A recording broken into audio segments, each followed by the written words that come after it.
Frères, que la paix soit avec vous. Aujourd'hui, je veux parler à votre cœur d'une vérité que beaucoup ne comprennent pas, mais qui peut changer complètement la façon dont vous voyez votre vie, votre lutte et l'appel que Dieu a sur vous. Vous êtes-vous déjà demandé ce que signifie vraiment être choisi par Dieu? Je ne parle pas de cette onction superficielle dont on entend parler, celle qui n'apparaît que lorsque quelqu'un chante bien, prêche avec émotion ou fait quelque chose qui plaît à la foule. Non, frère, ce n'est pas de cela dont je parle. Je parle de quelque chose de plus profond, de plus lourd, de plus puissant. Je parle de cette onction qui non seulement émeut, mais transforme le spirituel autour de vous. Cette onction qui non seulement inspire, mais brise les jougs et détruit les fardeaux. Cette onction si sainte, si réelle, que même les démons tremblent lorsque vous entrez dans un lieu parce qu'ils savent que le sceau du ciel est sur votre vie. Voici la vérité nue et crue. Il y a des gens que Dieu a marqués d'une manière dangereuse. Ils n'ont pas de talent, ils portent le feu. Ils n'ont pas seulement de l'influence, ils portent l'autorité. Ils portent quelque chose de saint, quelque chose qui a coûté cher, quelque chose que l'ennemi ne peut imiter, et le monde le sait. Aujourd'hui, je veux vous montrer 3 signes qui prouvent que vous portez une onction dangereuse de Dieu. Si ces signes sont vivants en vous, cela signifie que vous ne marchez pas seulement avec une étiquette religieuse. Vous marchez dans une réalité divine. Cela signifie que vous portez quelque chose que l'enfer lui-même ne peut ignorer. Cela n'a rien à voir avec le charisme, les applaudissements ou les plateformes. Cela a à voir avec la puissance divine, reposant sur vous d'une manière telle que rien dans ce monde ne peut le nier. Et si vous vous êtes demandé pourquoi votre vie ressemble à un champ de bataille, pourquoi certaines portes sont si difficiles à franchir, ou pourquoi vous faites face à des guerres que d'autres ne peuvent même pas imaginer, c'est parce que vous portez un fardeau qui coûte plus cher, mais qui conquiert aussi plus. Clarifions quelque chose de très clair. L'onction n'est pas du talent, ce n'est pas du charisme, ce n'est pas un poste dans l'église, ni du repos spirituel. Beaucoup confondent la performance avec la présence et le don avec la gloire. Vous pouvez chanter, prier ou diriger et toujours ne pas être oint. La véritable onction ne peut pas être simulée car elle ne peut pas être fabriquée par l'effort humain. Elle ne cherche pas l'applaudissement des hommes, mais l'approbation du ciel.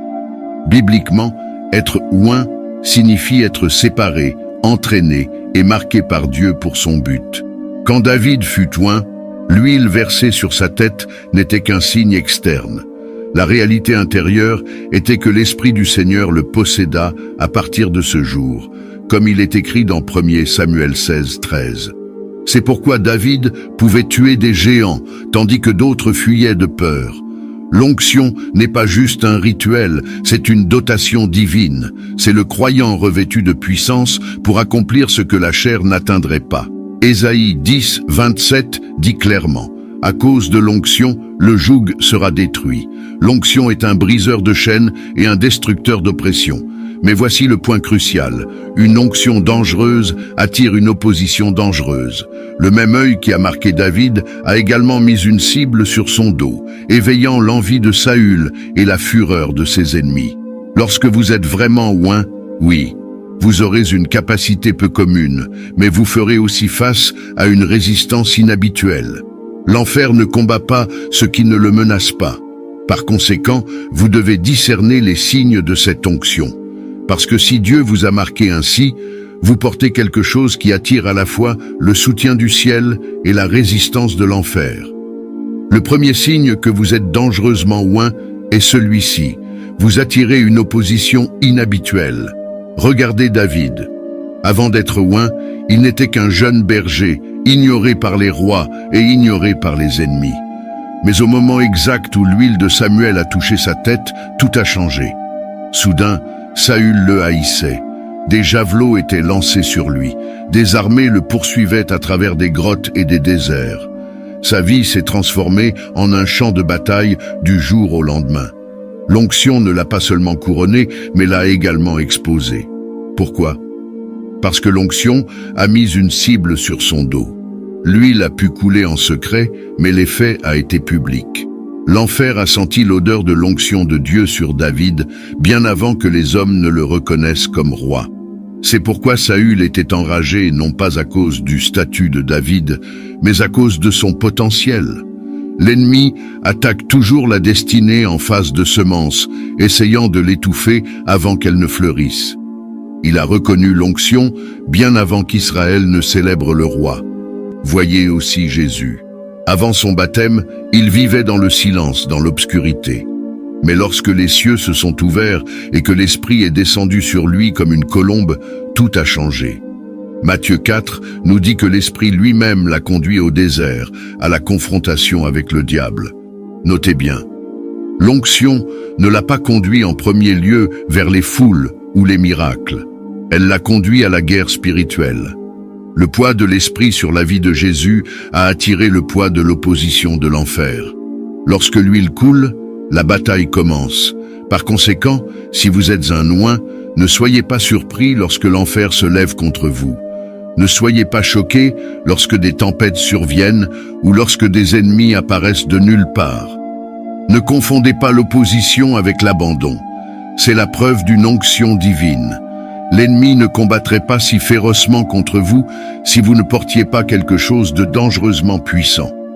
Au milieu du chaos, demandez-vous, avez-vous remarqué que les batailles surviennent même lorsque vous vivez dans l'obéissance ?